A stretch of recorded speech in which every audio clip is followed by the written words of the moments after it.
Hello, everyone. Welcome back to another live stream. Thank you so much for waiting for me, all of our members, subscribers, viewers, and everyone joining in. I didn't plan a video today, so I have everything in a live stream. That's why it was delayed for a later hour, so accept my apologies for that, please. And again, thank you so much for everyone who is waiting and tuning in, although we're a little bit later than usual. And I decided to have one live stream because there were many things to talk about, and I'm going to speak about all of them all at once. So for those of you who prefer to see, obviously, the things that we want to talk about, the live updates, the first part of this video, of this live stream, will include these things. And obviously, if you have the time and would like to participate and join in the conversation as usual, please feel free to stay with us for the other part, which is usually a little bit longer. So there are many things to talk about, obviously, today. And I'm going to start off with Gaza. In Gaza, we had a very significant event today. We had an invasion from Al-Qassam brigades, the military wing of Hamas, to Israel. And this has several meanings. You have Israel conducting an operation in Gaza for the past 8 months, committing a genocide against the Palestinian people. Just today, they attacked a school and killed 60 people. A school where people are seeking shelter in, killing 60 people. One of the hospitals, Nasser Hospital, declared that they received 140 martyrs in one day in the past 24 hours. And Hamas's armed wing, to be particular, they are able to conduct an invasion to Israel. What is this about? What does this mean? What is happening exactly? Israel has been declaring that they dismantled all of the brigades, most of them, that only 4 remained in Rafah. They go in Rafah and they have this invasion now. In the beginning, they did not admit. Later on, their military spokesperson said that 200 meters away from the border with Israel, towards the southern eastern part, which is Karam Abu Salim or Karam Shalom crossing, they had an invasion from Hamas. Hamas, they did not declare exactly where they invaded from, the exact location, right? But we spoke about previously how many tunnels they have, including those who cross to Israel. They attacked a base. They attacked an Israeli base, killing and wounding many Israelis and fleeing back. According to Israel, they sent a UAV following the group that conducted the attack and targeted 3 of them, and 1 fled. However, that wasn't verified. That wasn't verified by the Palestinian resistance. And Israel could be saying that to save face. And even that on its own, you're having to send a UAV to follow them. Are you that incompetent? What are the signals? What are the signals? Israel is incompetent and they don't know what the hell they're doing. They haven't dismantled anything to do with the Palestinian resistance, and they're only getting stronger. The campaign in Gaza is against the Palestinian people. It's not against the Palestinian resistance. They constantly lie when they talk about their military campaigns. They always drag and have more excuses to continue the war, in the hope that these poor people will break one day and give in. Although 8 months in, we're seeing no sign of that. The people and the resistance is getting stronger, and the people, they're suffering. It's a catastrophe, right? But you're talking about people who have a lot of faith, a lot of perseverance, and a lot of patience. That's the South. That's just the South. In the central camps, they targeted tanks, troop carriers, everyone from the Israeli forces. Another big campaign that they declared today, which took place in late May. Where was it? In Beit Hanun. Do you know where Beit Hanun is? A couple of 100 meters away from the northern checkpoint, which is called the Erez crossing to Israel. Beit Hanun is 80% destroyed. Aerial view, 80% of the houses completely destroyed. Whatever remained is damaged. Or they released images and videos about an action they took against the Israeli forces there,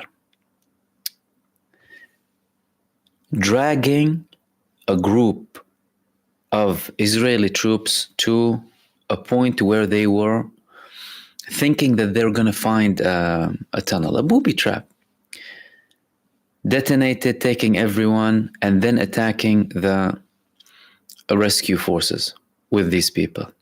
And that's in Beit Hanun. So the most northern part that Israel was supposedly done with 8 months ago. Said, we destroyed everything. Now we're going back to the south. Incompetent, unable to beat the Palestinian resistance, let alone destroy them. We spoke about the Israel's declaration that they want to destroy Hamas and how they failed previously and how that's just an excuse, just as a front to cover up the genocide plan that they had for Gaza from over 50 years ago, even after 1948, after they ethnically cleansed the Palestinian people and finalized the implementation of Plan Dalet. They had further plans because Israel, obviously, it's a supremacist country that focuses a lot on Jewish demographics, and because more and more people are leaving Israel and they are unable to bring more people in to take the Jewish population higher, they resort to ethnically cleansing the Palestinian people to buy themselves more time, as harsh as that may sound, but that's what they do. And after Plan Dalet in 1948, they had further plans, by the way, that they did not implement. Plan Dalet was the final plan after plans Aleph, Bet, and Gimel, with the transfer of the Jewish population, establishment, militias, and then the declaration of the state with the ethnic cleansing campaign, for those of you who are unaware. Attacks in the center, attacks in the north, attacks in the south. Failed campaign. Why is this happening? Why is this happening? This is happening because you have a man leading Israel who wants to drag the war as much as possible and who is fully reliant on people who are vocal about ethnic cleansing, who are vocal about ethnically cleansing the people of the West Bank, who are vocal about ethnically cleansing the remaining Arab Palestinian population inside of Israel. And obviously Benjamin Netanyahu is careless about the Israeli people. I mean, we said from them, no, it's not like these people care about their own population. By the way, don't get it wrong here. These people are careless about the Israelis. If anyone cared about the Israelis, they wouldn't have carpet bombed Gaza from the beginning, knowing that there are Israeli people who are imprisoned in Gaza. They killed 50 in the first month. Now we have over 100. They rescued 7 bodies at the expense of killing their own troops for a pointless war, for pointless genocide, so that Benjamin Netanyahu can remain in power. Why is this also happening? It's because Benjamin Netanyahu still hasn't received the assurances for the day after. He hasn't published the draft to Bezalel Smotrich and Itamar Ben-Gvir, and he clearly, despite the fact that he's having intense negotiations going on internally to offer people key positions for the day after, or for them to replace Smotrich and Ben-Gvir, because clearly he's unable to convince them, by the way. The fact that he's not showing them the draft highlights how much distrust these people have, even the coalition. So we've been speaking about the distrust when it comes to the military leadership, with the political leadership, and with the division within the Israeli society. But clearly the coalition as well, and these people receive a lot of benefits to stay in the coalition, and clearly Benjamin Netanyahu hasn't had these assurances. Therefore, he's continuing this genocide in Gaza, and even looking to expand. Expand where? In Lebanon.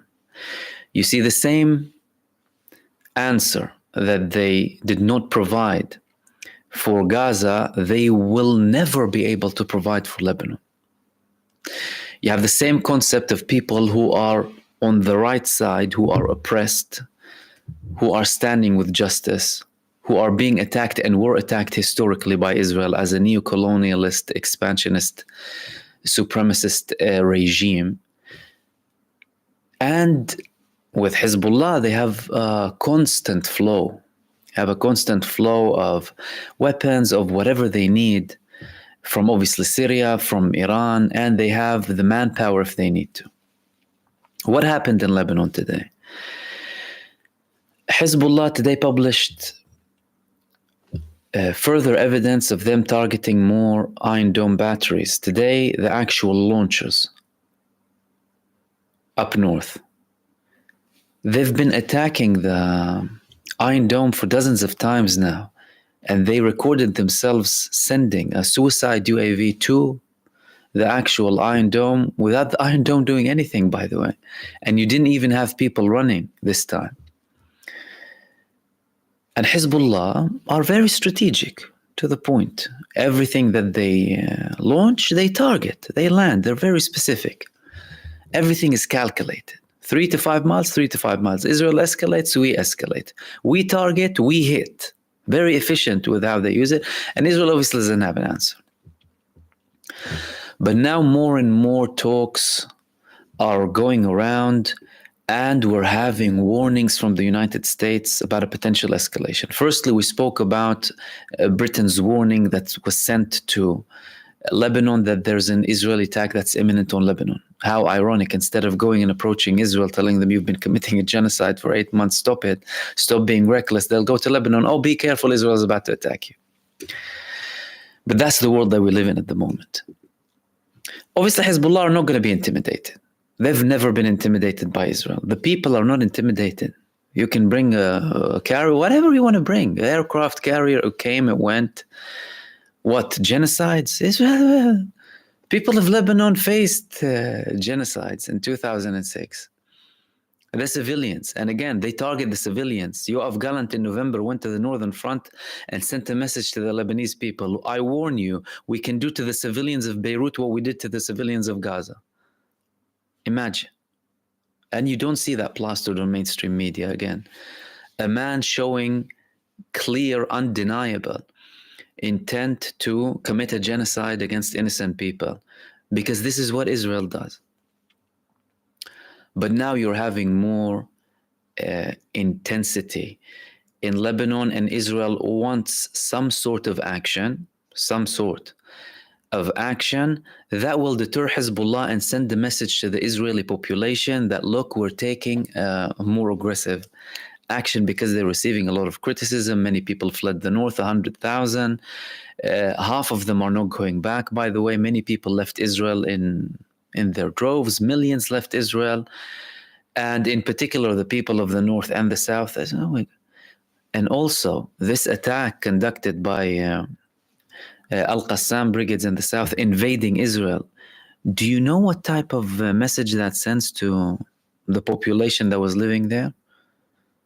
We're still able to attack you inside Israeli territory.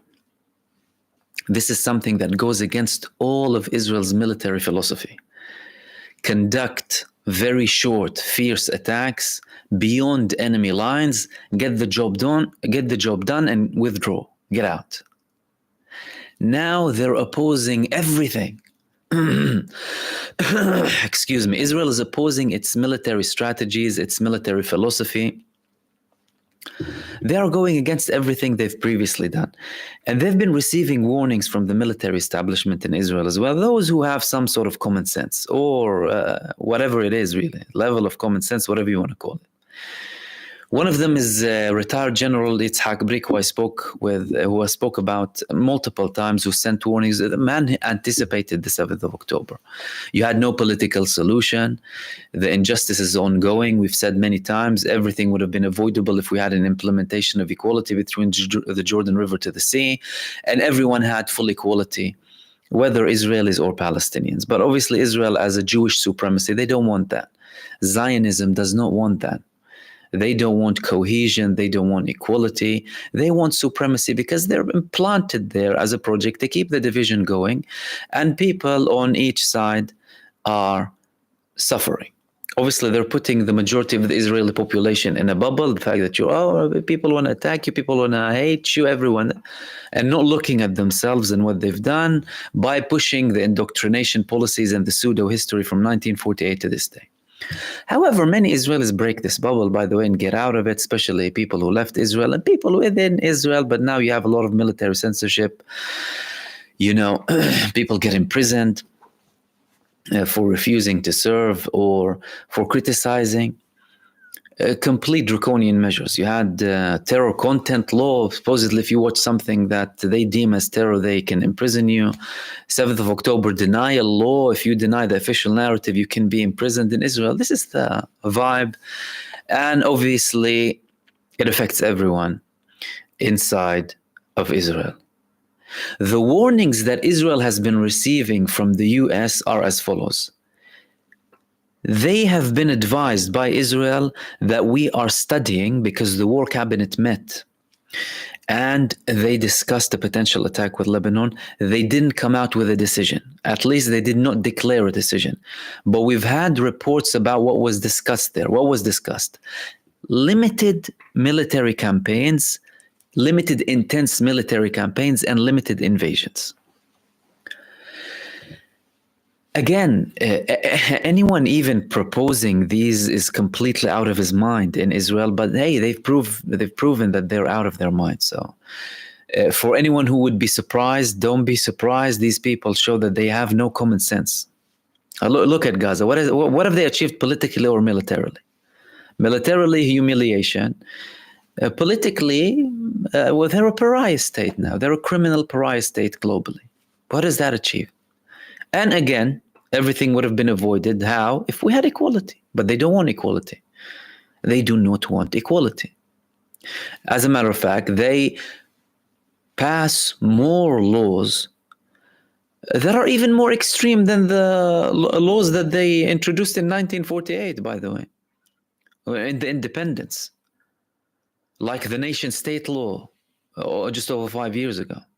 Israel is the nation-state for the Jewish people. What about everyone else? What about the people who were there before you? What about other religions? What about the Christian community? No, they're careless. That's how they are. America's telling Israel, you cannot guarantee if you go on a limited campaign that it will remain limited, and you cannot contain it. You won't be able to contain it. America, at this instance at least, they know what they're talking about, the US administration.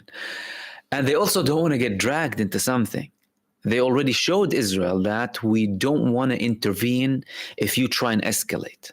Because Joe Biden knows what Benjamin Netanyahu is trying to do. Extend the war as much as possible, drag a regional war that could potentially lead to a global world war. By the way, he's careless and the man is reckless.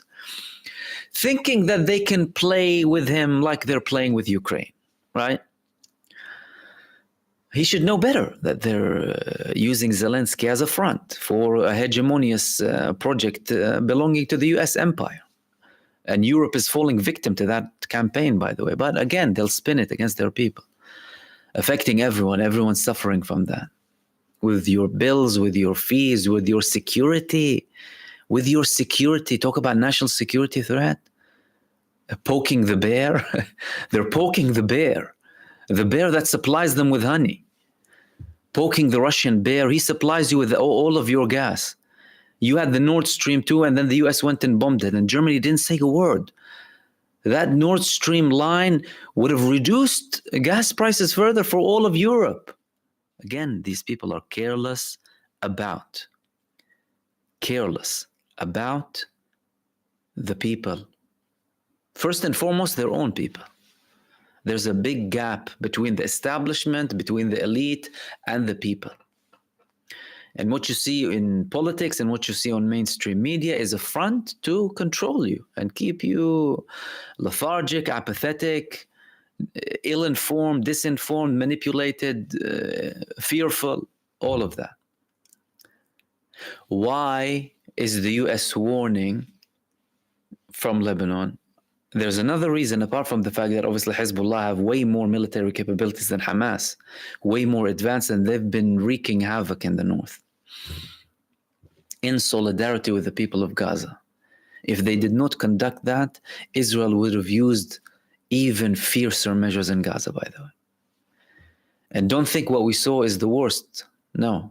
Unfortunately, the worst is potentially yet to come. And again, we can all pray and hope that it doesn't. But judging by how Israel is going and how enabled it is and protected by its backers in Western powers primarily, and with the lack of necessary action taken by its neighboring countries, bar the resistance front, they'll go and they'll continue. The US is also considering the fact that Lebanon can have masses of numbers of volunteers from other countries. And these people would be able to get in. These people would be able to get in.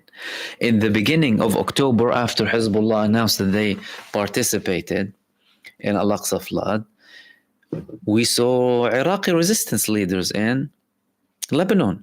Not in Lebanon, on the borders with Israel. So one of them was recording in Israeli time saying, oh yeah, we're here to send the message. So they can bring people from Syria.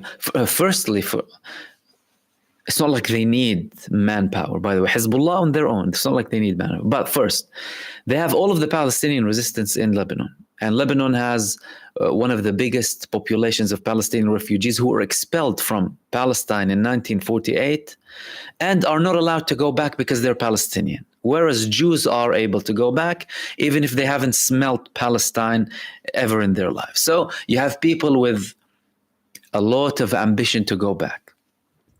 We've had return marches from Lebanon previously. So and there are armed groups, obviously under the umbrella of Hezbollah, because Hezbollah de facto controls everything. But we've had attacks from Al-Qassam, from PIJ during this escalation. So you have the Hezbollah, you have the other Lebanese resistance fronts, Amal or Quwat al-Fajr, they're called, the Palestinian resistance movements, and any other kind of secular or socialist movements who are willing to participate, that have armed resistance. Then Syrians, people can come from Syria. Syria also has mass populations, and they have armed groups. Iraq and Yemen and Iran. So whereas people were thinking the Yemenis could come from, no, they'll come from the north. And the Yemenis already conducted many military drills, signaling that they are preparing for an attack on Israeli bases. They've had multiple military drills, ground military drills in Yemen. And today they attacked 2 ships near the Haifa port. Combined with Iraq, look at the coordination. They attacked 2 ships, one from Iraq, one from Yemen, as part of stage 4 of the escalation. Now, one might say, okay, the US has a policy of low heat ongoing conflict to keep the region in chaos so that they can control and keep it divided and keep the military industrial complex happy. Isn't this the red line? Okay, we know that the people are not your red line. Well, we've established that you're careless about innocent people dying and being butchered, 15,000 children. It doesn't matter. You won't talk about them. 50,000 approximately people altogether. 70% of the casualties are women and children. All of the schools, all of the hospitals, all of the universities, everything is destroyed in Gaza.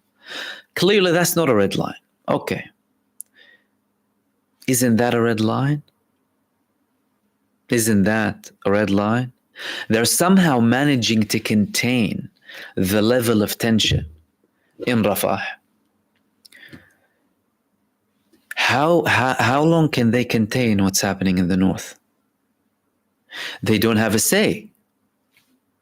Unlike in 2006, by the way, there was an inquiry in Israel after the 2006 war with Hizbullah, after the failure. The inquiry resulted to a failure, said we failed in Lebanon. Why did we fail? Many reports came from Israelis who were serving at the time that we had no vision, we didn't know exactly what we were doing, and orders were received from the US directly. So it was almost as if the US was leading that front. Why were they leading that front? As a tool against Iran, because they were just attacking Iraq. Iran was establishing itself slowly in Iraq, and they told them if you extend further, we'll cut your finger in Lebanon or what have you, thinking that they can do something. Obviously, miserable failure for Israel. Okay, that's no longer the case now. The US clearly has no say now. Israel, there's increased talks in Israel about us needing to build our own weapons across the board, not trust the Goyim to buy weapons from, even the US or the UK or anyone, Goyim. And that Netanyahu said, and Ben Gvir and others, but Netanyahu himself, the Israeli prime minister, said, if we would be required to fight on our own, we will fight on our own. We will fight on our own.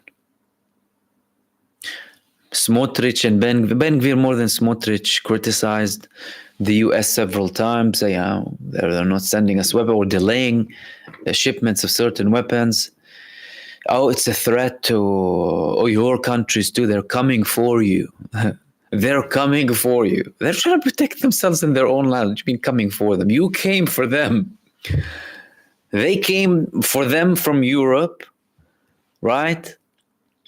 Established terrorist organizations, as were labeled by even the British mandate at the time. Imagine that the British mandate themselves described the Israeli armed groups that later formed the IDF terrorist organizations, and their leaders terrorists, by the way. And then everything changed after it was established, as if, okay, if you're a terrorist but you have an army and then everything is fine, okay, now you're accepted.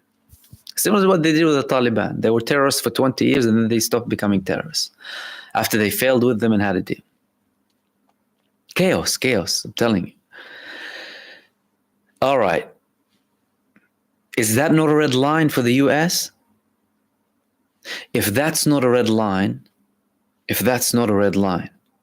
for the US, what are they going to do if Israel is about to collapse? Because the collapse is imminent, I'm telling you from now. My argument is that Israel has been only buying time for the past 2 decades. Now it's like the time is completely running out and they are all out to try and get some time.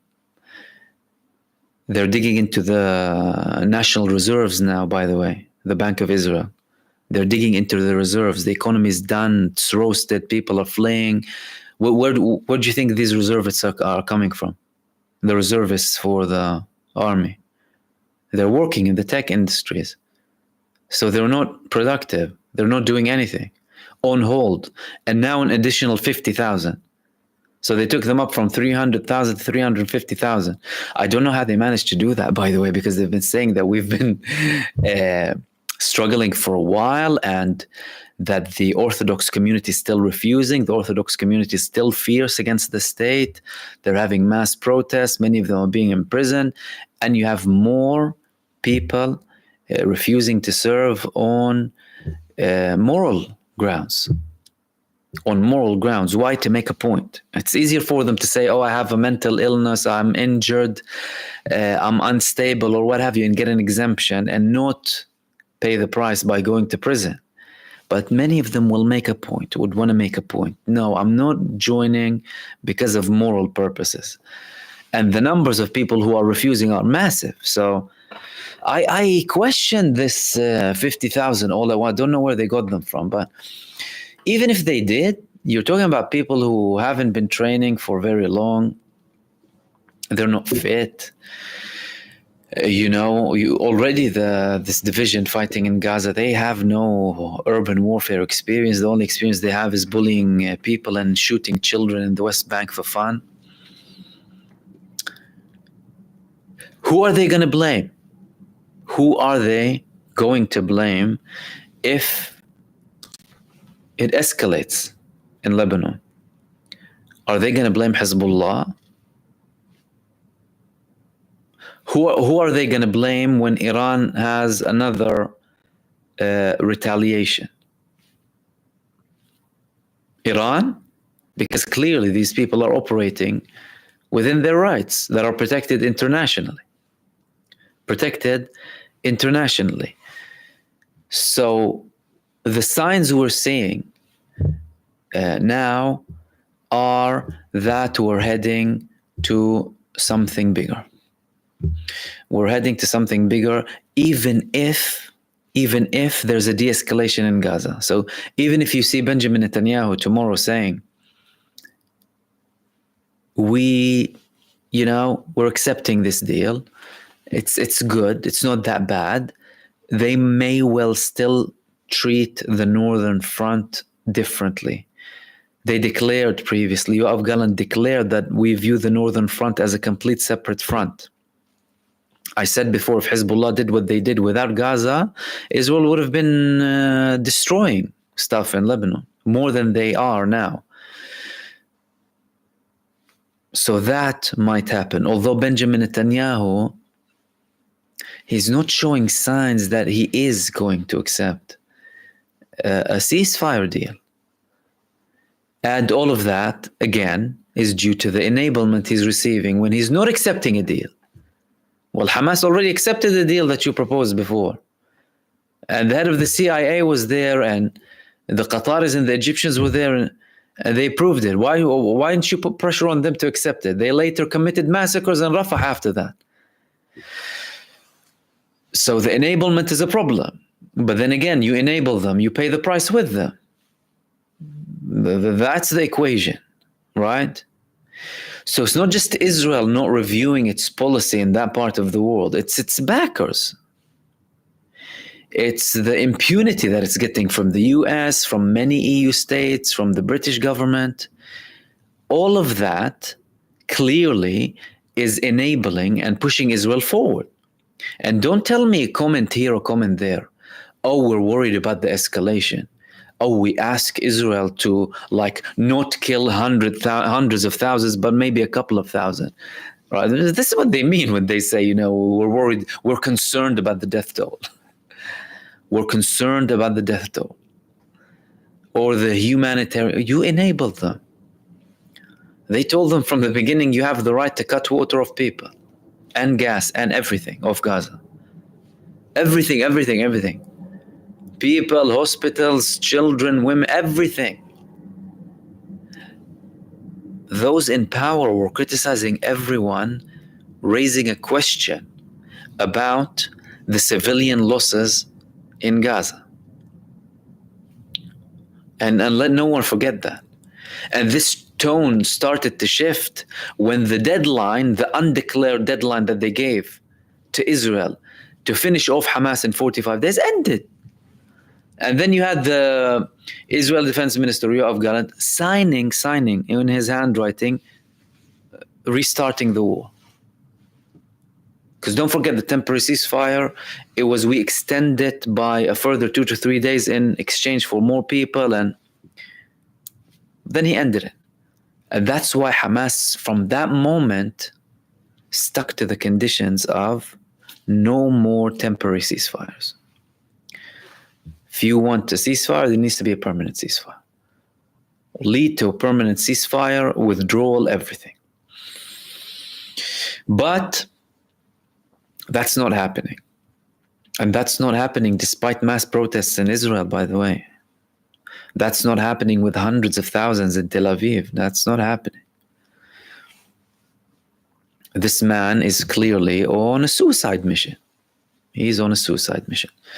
And I think these were the main things that I want to talk to you about in this video. Let me open up the space up for you, see if you have any questions. Tashikoma, Salam, what do you think about the 17 countries trying to force Hamas to accept this new deal? Listen, everyone putting pressure on Gaza and Hamas is just showing their position, showing how out of touch they are, how complicit they are with genocide. Palestine is an occupied country. It's an occupied land. People under occupation have a right to resist. Well, do I need to lecture people like I'm in a... like, you know what I mean? It's basic. It's basic. International law gives you the right to defend yourself, including by armed resistance. What? The European countries in World War II, weren't they defending themselves? It's as if you're saying Hitler occupied Britain, for example, and anyone fighting Hitler is a terrorist. This is the concept. Or, I don't know, foreign country invaded the US, and anyone fighting and resisting in New York and Florida and in Las Vegas and California are terrorists. This is the concept. Paris was invaded by Sweden or what have you, and anyone from Paris fighting is a terrorist. So terrorists, shut up. This is the concept that they're talking about. And they're somehow trying to normalize and justify this argument. An absurd, unsubstantiated, and malicious in intent argument. An argument that's malicious in intent. Why? To show you that this supremacist, genocidal, neo-colonialist occupying state has a right to defend itself against the people it occupies. And the people under its occupation are labeled for resisting that occupation. And people will buy it. People will buy it. Some people will buy it. I'm sure most of you don't, but some people will buy it. And it's absurd, by the way. So these countries are showing themselves, right? And again, they're a minority. And be careful of one thing here. There's a very tiny, radical, extremist minority trying to pretend like it's the majority under the label international community.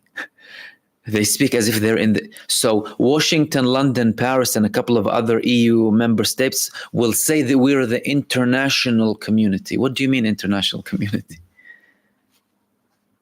What do you mean international community? Most of the world supports Palestine. Most of the world justifies the Palestinian resistance. Most of the world is against what this genocidal state is doing. Most of the world. You just have louder mouths, more reach, and more physical power. But again, that's shifting. That's shifting. Why? Because unfortunately, we live in a world where you have control through power, not international law, nothing. International systems, we knew that from a long time ago. Like, it's not something new for anyone who's Palestinian or anyone who lived in that part of the world. We saw how fiercely implemented international law is in that part of the world. So they're just really exposing themselves. And sorry, I missed a couple of super thanks here. Maybe Lynn and Elizabeth Holloway, thank you so much for your super thanks. I really appreciate them.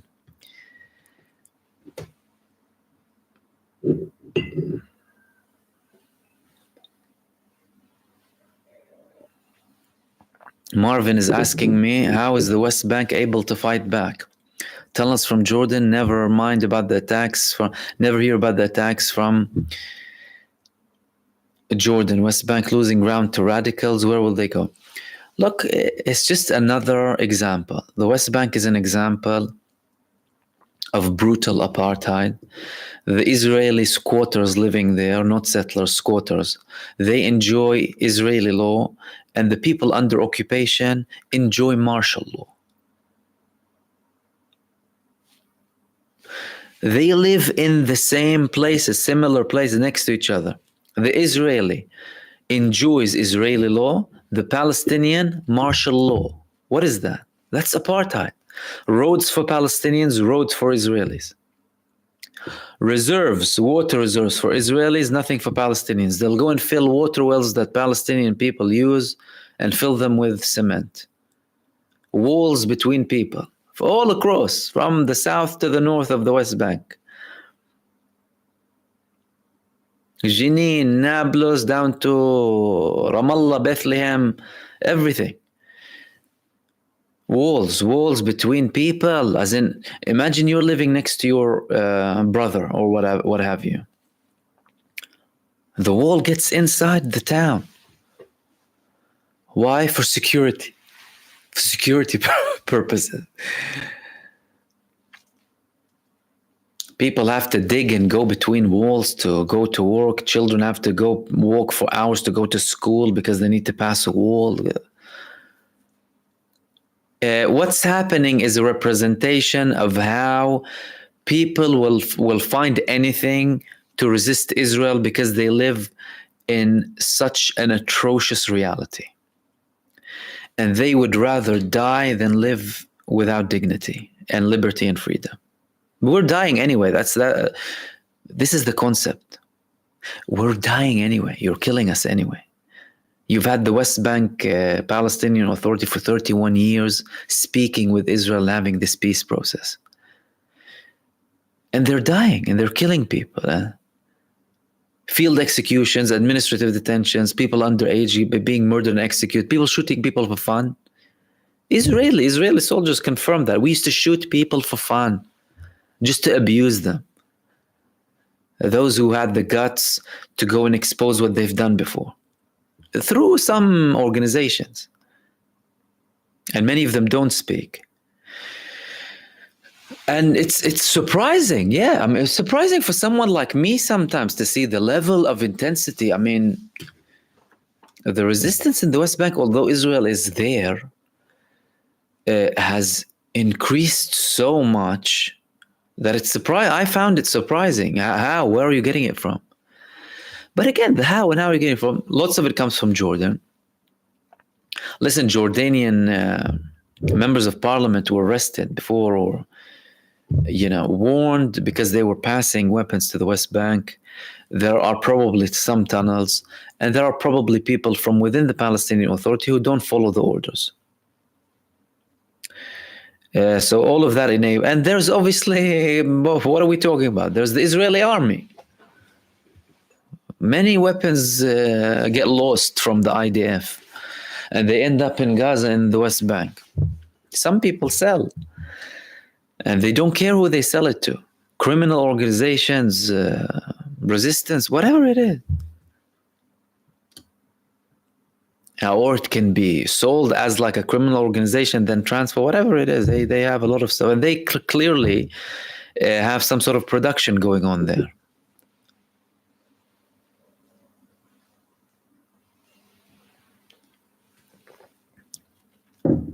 Noshad is asking, apart from the right-wing Israeli weirdos, how does the general Israeli public feel about invading to attack Hizbullah? The Israeli public is split more than ever before about the image of the country, the future of the country, how it's run. Is it a religious country? Is it a secular country? Are they going to have peace? Are they a messianic extremist? It's split. It's very, very, very split. So it would be completely unrealistic to say, oh, the Israeli public, they think that way. You can say the majority do this, the majority do that. From what we've seen so far, you can say all of that, but they're split. How? Okay. So the people who were evacuated from the north due to the attacks of Hizbullah, approximately 100,000. They want something, but even they're split. What do they want? They want Israel to go on an all-out campaign and reach a solution, or reach a solution politically so things can quieten down.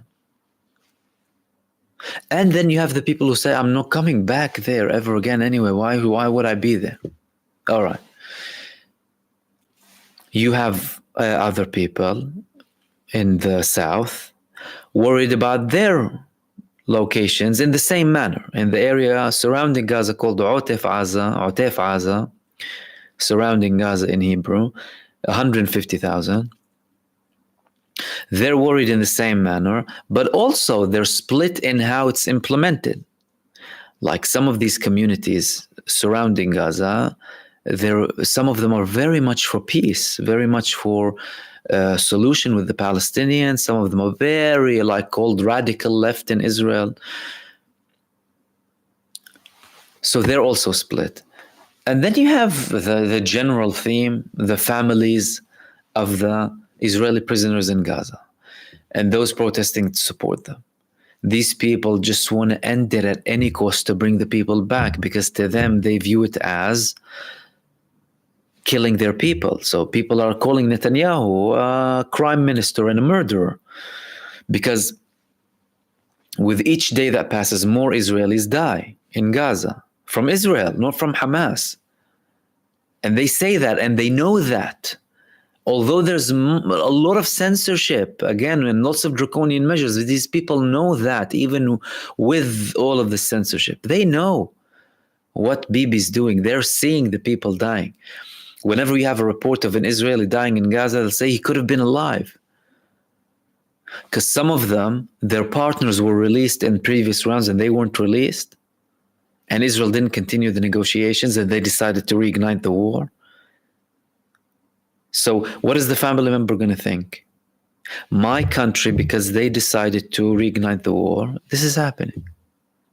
Let alone those who already blame Israel on the 7th of October and who have some sort of knowledge about the Israel complicity, the lack of action, the lack of prior knowledge, not acting when they received warnings from countries and from their own forces, and then they respond. And they tried to spin it, but the Nova massacre, for example, it was hard to cover up. They tried to cover it, but it was hard because there were Israelis coming out and telling you helicopters shot at us that are now forcibly hospitalized, right? And 50 of them committed suicide. Same with Be'eri and Nir Oz and Ra'im. The people coming out saying the tanks were shooting at our homes, IDF tanks. And then they released images of tanks in the kibbutzes. But in the Ziowood tour that they give to international journalists, obviously they'll give them the official lie. Although some of the people who gave the official lie even retracted, by the way.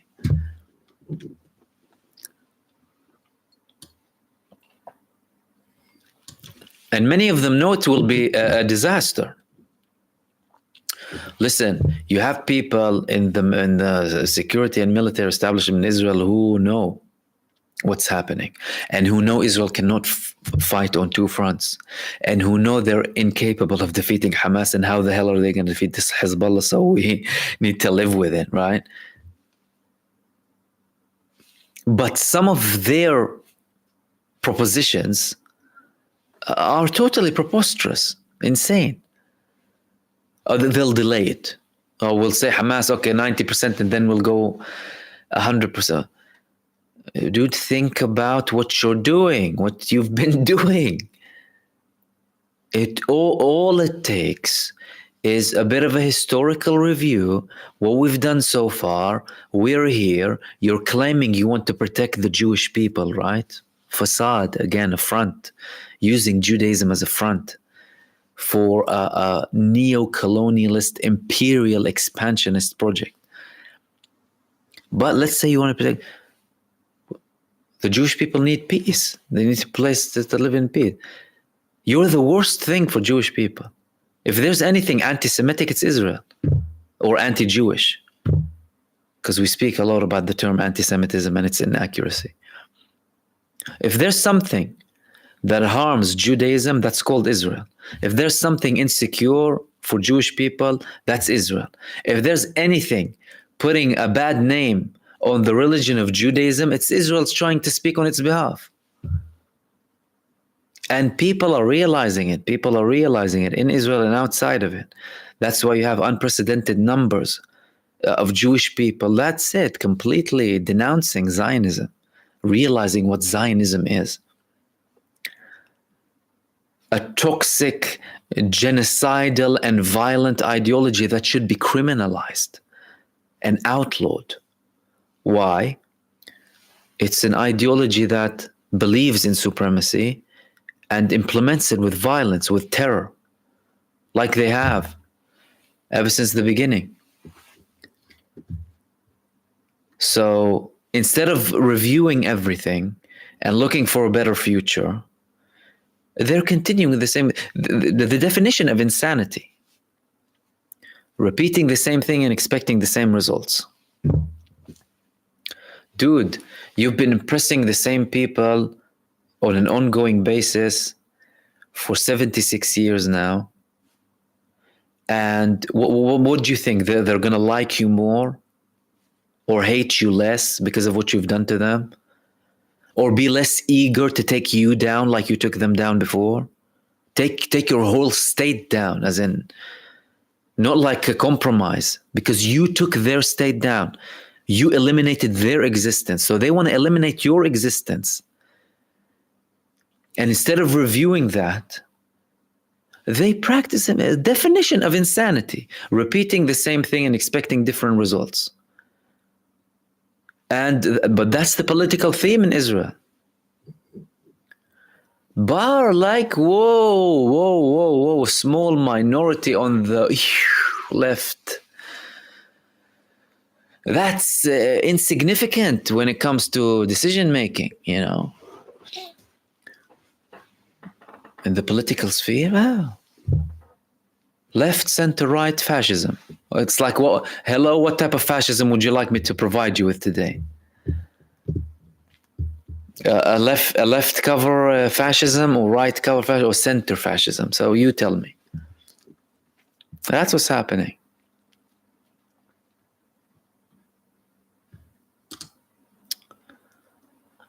And Joe, thank you for your super thanks.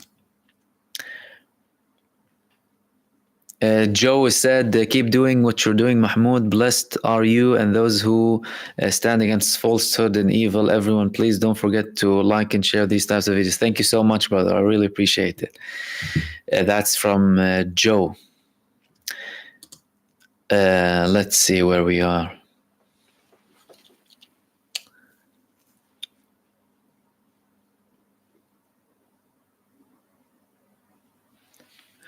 Eileen Strange. Okay, good question.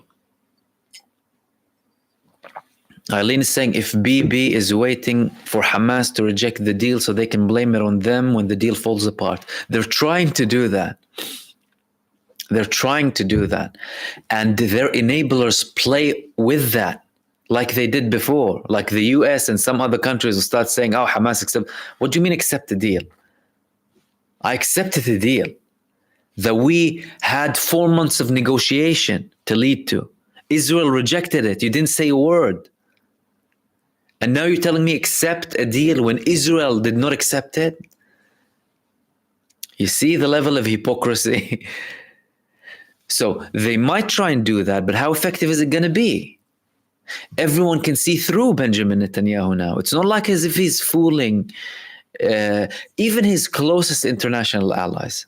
He's not fooling Biden. If Biden is confirming that, I understand why people have a reason to believe that Benjamin Netanyahu is delaying this for his own purposes, then what are you saying?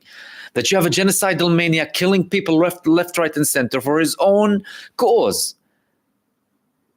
Confirmed by the highest international court, the ICJ, the ICC arrest warrants.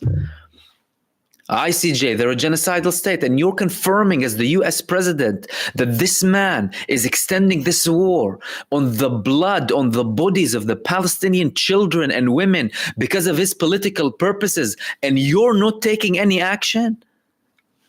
You're worse than him. You're worse than him for doing that. And I always said the US, specifically the US, any other enabler or supporter, but the big enabler, the United States administration, is far worse than Israel. Far worse. And I always give an example. A psychopathic murderer, sectioned, and a warden. The US is the warden. Hello, psychopathic murderer with a track record of mass killings. Here are the keys. Get out of the door, and I'll give you a further key for a room full of weapons, and I'll guide you to the nearest high street to shoot people left, right, and center. They're worse than him. The warden is worse. The US enabled this. What we're seeing now is a representation of the final colony in the Middle East that belongs to Western imperialism. It's called Israel. They're acting in the name of Judaism. Lord knows, some people who back them could have a crusade ideology behind them, by the way, and pushing the Jews as a front. Who knows? And many people believe that, by the way, because even Zionism, it doesn't have Jewish roots in the Jewish religion, by the way. And many Orthodox Jews confirm that regularly. And I regularly quote them and speak with these people. But how did they understand eventually? That's the question. How did they understand eventually in Afghanistan? They left.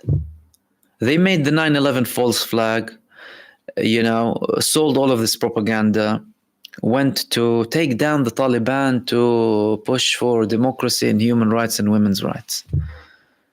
20 years later, $3 trillion later, if you're American and you paid for it, by the way, they go out. And the Taliban is back next day. And they remove them from the international criminal or terrorist organizations list. So they're legit. When they used to support them before, when they used to fight the Soviets, by the way. So Zbigniew Brzezinski, he went to the Mujahideen in Afghanistan, told them, you're the soldiers of God. God is on your side. Go, God's with you. Take back your mosques. The American jihad, right? And back then you had some countries that are aligned with America calling for jihad in Afghanistan. People from Egypt going, every Arab country that's aligned with the US started to call for jihad. Oh, go, jihad. Why? Because America wanted it. And then when the Soviets left, oh no, we need a new bad guy. We need a new enemy. We need to keep the money rolling for the MIC.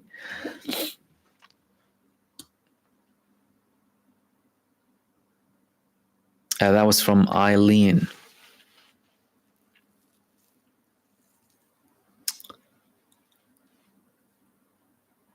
Kate is saying USA, the head of the snake, has given okay for Israel to attack Lebanon, saying limited. They haven't given an okay.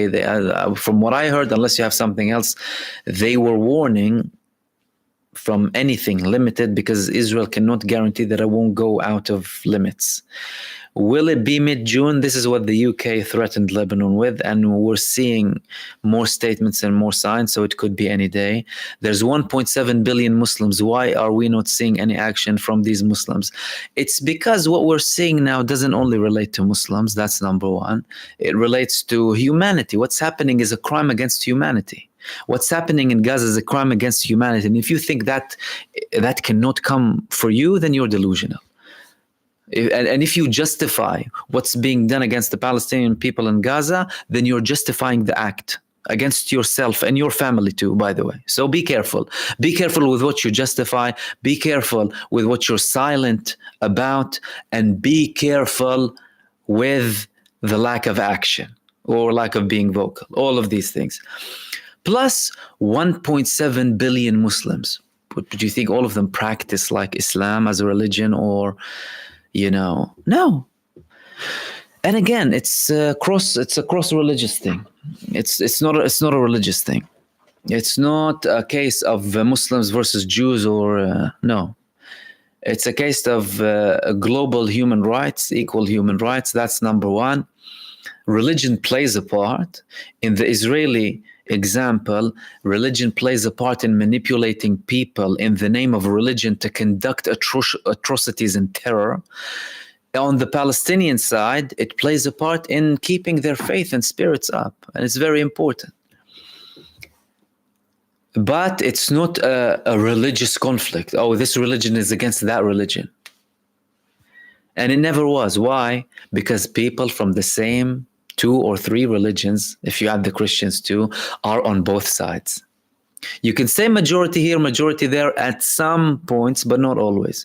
What is the Muslim world united on Palestine? No, they're not. Go and open Al Arabiya, by the way, if you're an Arabic speaker, go and watch Al Arabiya, the main Saudi mainstream channel. Go, since if you're listening to Israel in an Arabic, go listen to Muslim scholars in Saudi Arabia, some of them. To be fair, okay, I know many of them are in prison anyway, and in other countries too. Justifying, criminalizing resistance, telling you this land belongs to Israel. To that level. And again, look, you have cases where you see more activity in Western countries than in some Arab countries. And again, I know the majority of the populations are with. That was very evident from the World Cup in Qatar, where everything was Palestine 24/7. Remember? Don't forget that. That's what happens when you let the people talk. And that's what happens if you allow the people to express what they think. And people in nature, I mean, to a large extent, all right, we're not going to be concluding everything here, they support basic things like justice, basic human rights, right? Amin, thank you so much for your super thanks. You said, does Israel have a legitimate legal right to exist, taking account to how they acquired possession of land, territory from occupation, from conception? International bodies don't seem to want to revisit Israel's lawless legitimacy. Clowns. That's a very good argument, because they established themselves through terror. Firstly, you had the Balfour Declaration, 1917. The British government, although it had Jewish rejection at the time, by the way, the Balfour Declaration of giving Palestine for Jews to form a state on part of it, that was then amended, by the way, by the white papers and what have you, but it's not like the Zionist movement cared about anything. And it was just a way to save face from the British government, by the way. So someone gave a land they don't own to people who don't deserve it and have nothing to do with it at the expense of its original owners, the indigenous people. The act itself is legitimizing occupying a country through power and terror and genocide. How was Israel established? Ethnic cleansing of 750,000 Palestinians, mass murders, genocides. Each Palestinian village, from the 500-600 villages they destroyed in 1948, has its own story. Listen to the Palestinian resistance leaders, by the way. They'll tell you the stories because they suffered them. Listen to them. Listen to every refugee family from that was expelled from Jaffa, Haifa, Lid, Ramli, all of the villages and big cities. And again, look, for argument's sake, okay?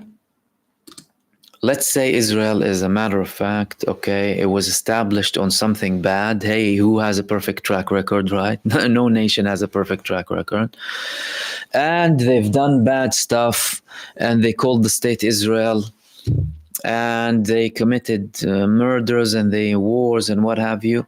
But we're here now, right? As if that happened in 48, but then it stopped happening for 76 years.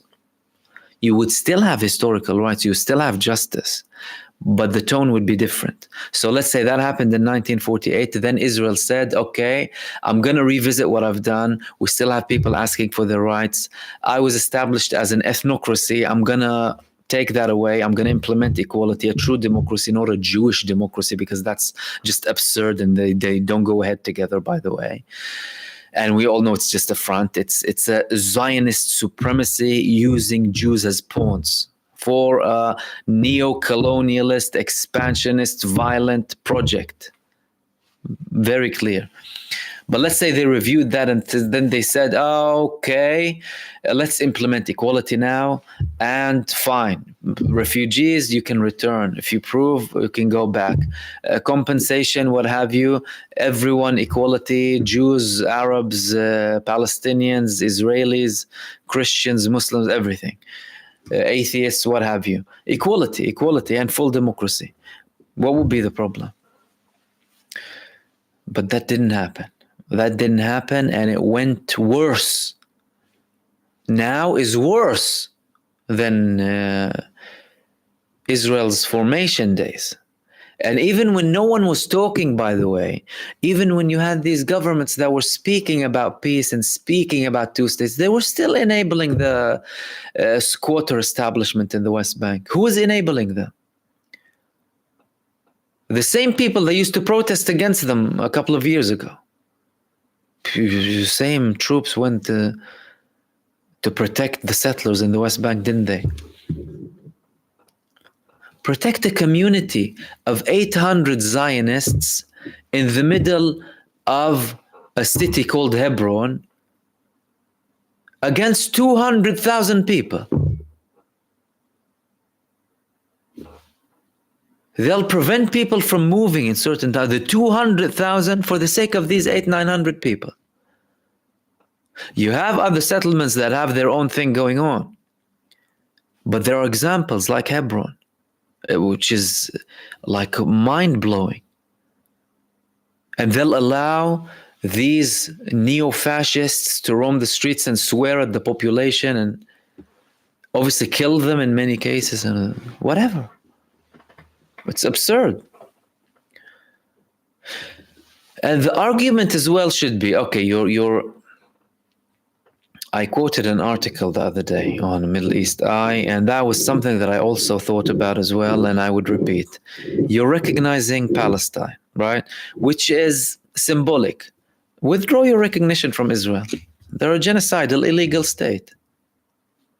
Sanctions, divestment, force them to change.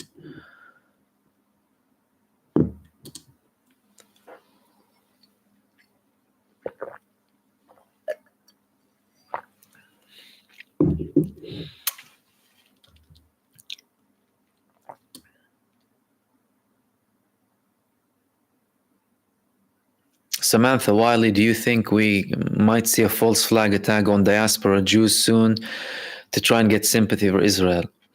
I think we're probably too late now. We're too late. These false flag operations were common before. Israel did false flags in Arab countries after the formation of Israel because they didn't have enough Ashkenazi European Jews. And then they started conducting terrorist actions in Iraq and other countries to bring them and tell them, you're not safe here. All of a sudden, this ideology comes, Zionism. 1,500 years later, the Jewish communities in Arab states are not safe. You were safe for 1,000 to 300 years. You were safe. All of a sudden, you're not safe with the rise of Zionism. They conducted terrorist activities, secret operations. Then they started pushing for them to come to Israel. Many of them came to Israel. And then they started processing an indoctrination process with them, telling them you're not Arab anymore, you're just Jews, in line with the Zionist ideology to ethnicize Judaism, by the way. They don't view Judaism as a religion. They view Judaism as a race now. All planned, by the way. Zionism, anti-Semitism, all of these terms, they're perfectly aligned together. The anti-Semitic laws that criminalize the criticism of Israel, what is that?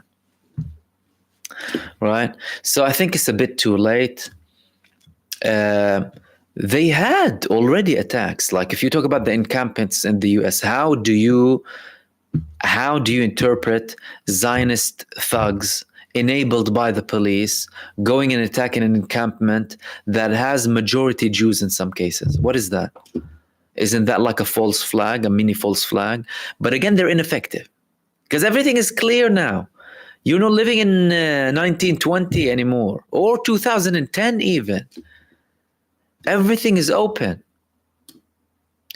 So I don't think it's really gonna work if they try it.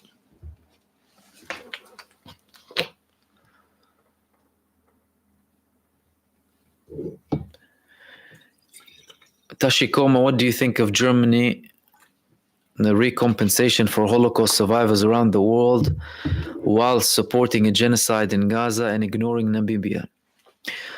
Hypocrites. Well, that's number one. Secondly, not genuine, immoral. Clearly, there's moral depravity, the depraved people. And what? Talk about the superior race, right? Are you still supporting the superior race? Because look, the same people who used to believe in this Aryan race superiority, by the way, included some of the Jewish populations when they wanted to justify Israel. They're hypocrites, clearly, and they are just as criminals. I mean, many of the countries who support Israel are more genocidal than Israel. What are we talking about? Look at history. Look at history. Look at each country and how many people they killed in comparison to Israel. Israel on the 6th of October, Israel killed by that time 106,000 people, including Palestinians, Egyptians, Lebanese, Syrians. After that, you obviously add this genocide, so that's half of it. So, because with the missing bodies, you're talking about approximately 50 or 45. Okay, let's say take the official death toll 36,000. That's an additional 36% in the course of 8 months. Again, resulting of what? The state that they're in. They're living in an existential threat. And instead of, again, reviewing the recipe that they're using and coming up with a new recipe, they persist. They will most likely persist up until their demise completely. It's not looking like they're going to change anything, by the way.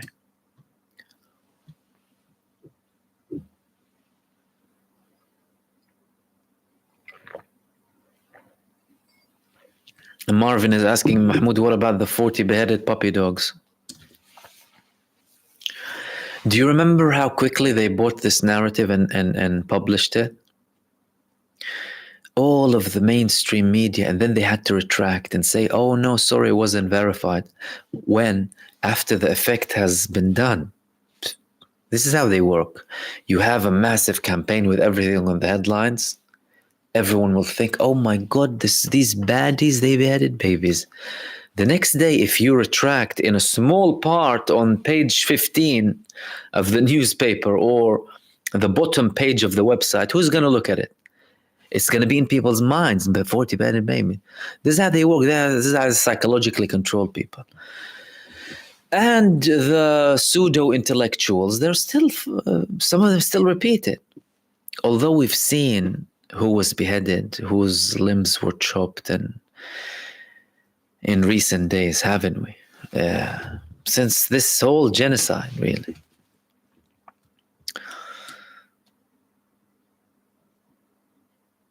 K2 is Walid Daqqa. Walid Daqqa is a prisoner who is a Palestinian from Israel, a Palestinian with an Israeli nationality, who was born in Israel, who attacked an Israeli soldier once and went to prison. He was a political prisoner for very many years. He passed away recently.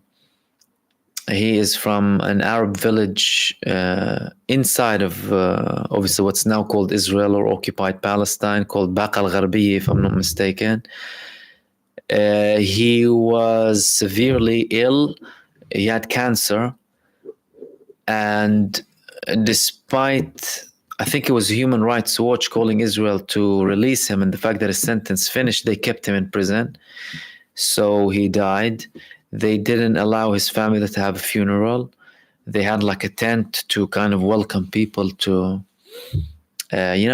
pass their condolences and what have you.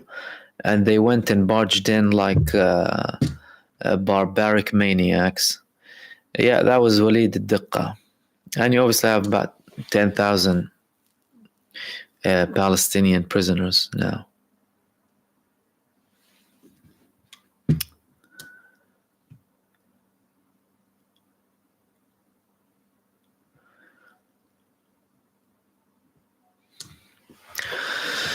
Let's see where we are.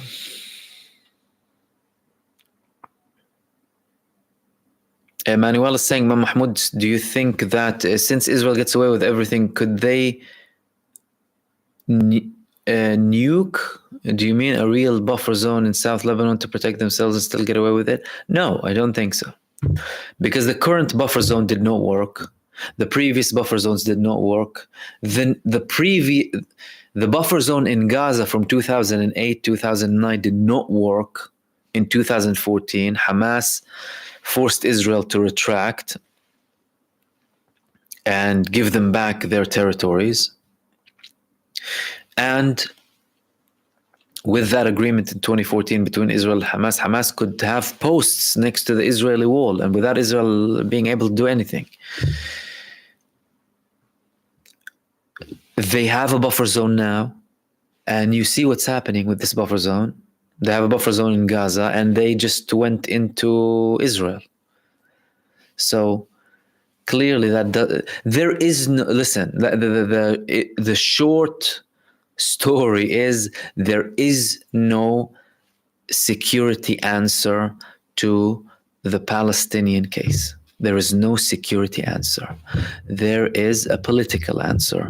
There is no answer from Israel, by the way. From the other side, yes, there is an answer because they're on the right path. From Israel's side, they have a political option. Security, they don't have security options anymore. That's it. We have new equations. We have new chapters. Power has shifted, rightfully so, and good riddance to the previous vicious and vile and evil empires that conducted real terror across the world. Good riddance, really, and Israel as well. But if they want a political solution, there is a political solution. Simple. Political solution is very simple. Equality.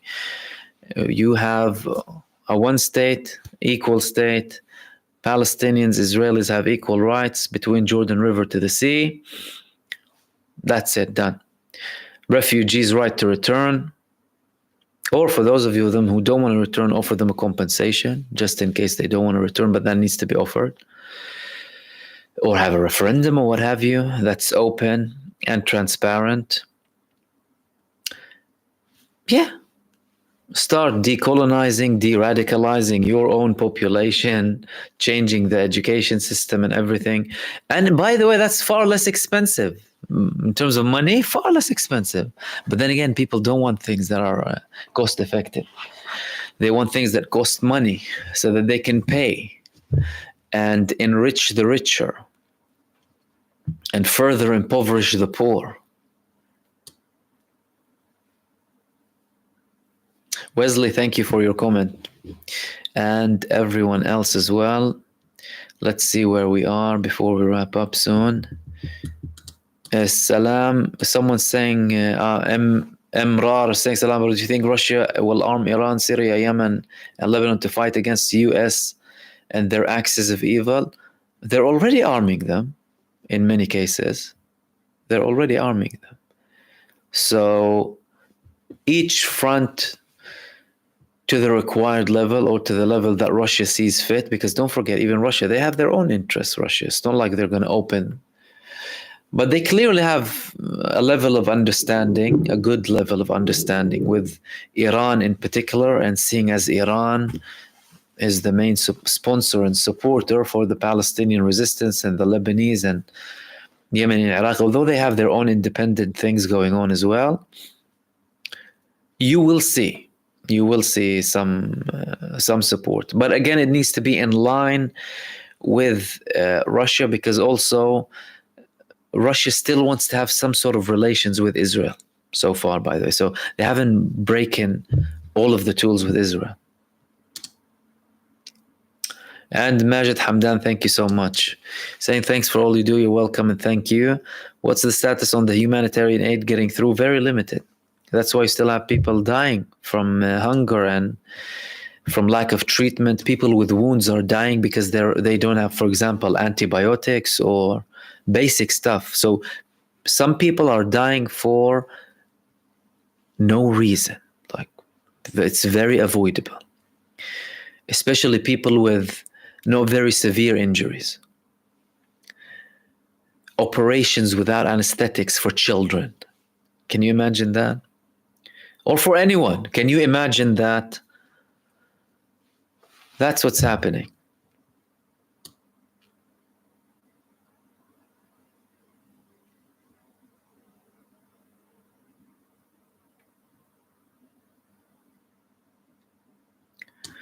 And Manuel, thank you so much for your super as well.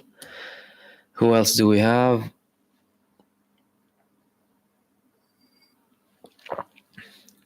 Gullyberg, yes. You asked if there are fighters from Syria, Iraq, and Yemen already in Lebanon. I think some of them might well be there already, yeah.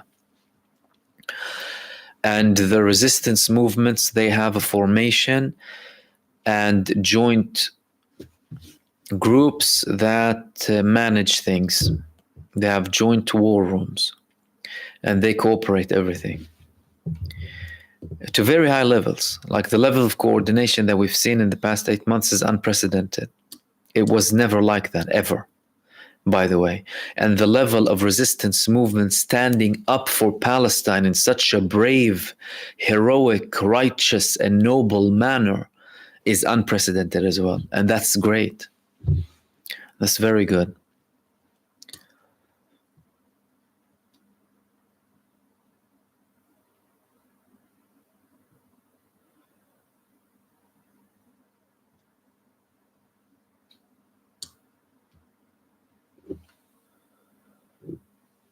And last one, I'll take it from Ruby. Ruby K saying, hope Russia gets involved or Ukraine trying to distract from Gaza.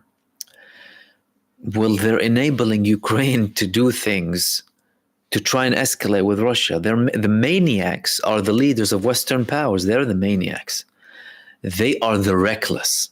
They are the ones who are hostile. They are the ones who escalate. Now, they've enabled Zelensky to shoot down nuclear detection systems in Russia. Are you serious? What are you doing? What are you doing with this man? The same man who supports Israel against Gaza, by the way. How ironic. Zelensky supports Israel. Look at how things are. And the same people who are telling us about the suffering of the Ukrainian people, as if they care about the Ukrainian people, by the way, for the past 2 years, they turn a blind eye against the genocide. Russia, what they've done in Ukraine is nothing in comparison to what this satanic cult has done in Gaza. Nothing. Forget about it. And if you don't know that, then you're completely thick and ignorant. Go on social media and see all of the images that are coming from Gaza and have been coming for the past 8 months. The genocide, the atrocious, barbaric genocide enabled by Western powers. But Ukraine, you'll train them. They trained the Ukraine in London. They'll train Ukrainians in France, fund them hundreds of billions, right? Because they have the right to fight the evil Russian state. If they were morally consistent, if they were right against Russia and they were morally consistent, they would have the Palestinian resistance here and funding them in Gaza, supporting Gaza. No, they're supporting Israel and Ukraine. Well, what is that really? Seriously. And again, Putin, and I listen to Putin. Obviously, many of you can't listen to him. Why? Because they banned RT. It's difficult to listen to Putin. So you listen snippets to him that, CNN and the Fox News and the Telegraph and the Daily Fail and the Spun publish. But you can't go and listen to him. And by the way, do you know what Meta has done after the Russia-Ukraine war? Okay, so many of you face problems on Meta, right? And I'll talk about something that happened in Meta soon. Because you promote content that exposes what Israel is doing in Gaza. So pro-Palestine or pro-truth or justice, right? Wherever it came from. If it was in Gaza, it would be somewhere else and we'd be supporting it. Okay, supporting the people who are oppressed against the oppressors. Do you know what Meta has done? Meta lifted certain restrictions on its social media platforms in 2022 that call for hatred and violence against Russians as an ethnicity. Imagine. They started to promote Russophobia because they have a problem with Putin. They're that evil. They'll stop pushing against the whole population of Russia just because they have a problem with Putin. Whereas now you find it difficult to sympathize with Gaza. It's absurd. And we'll wrap it up there. Thank you so much, everyone, for joining me. Again, sorry we started late tonight, but I had to, really. Thank you for all of your comments. Sorry if I missed some of them, by the way, because the comments disappear in the live chat. So I have to go back and then come back up. But thank you for everyone who participated. I'm sorry again if I missed some of your comments, but I appreciate all of them. Thank you so much. Special thanks to Maybelline, Elizabeth Holloway, Joe, Dirt Dang, Manuel, Amin Dania, Maurice Eisenman, and Majid Hamdan for all of your supers. I really appreciate them. Thank you so much for that. Apart from that, enjoy the rest of your evening, day, or night, depending on where you are. And I will hopefully see you soon in the next video. Peace upon all of you, and take care.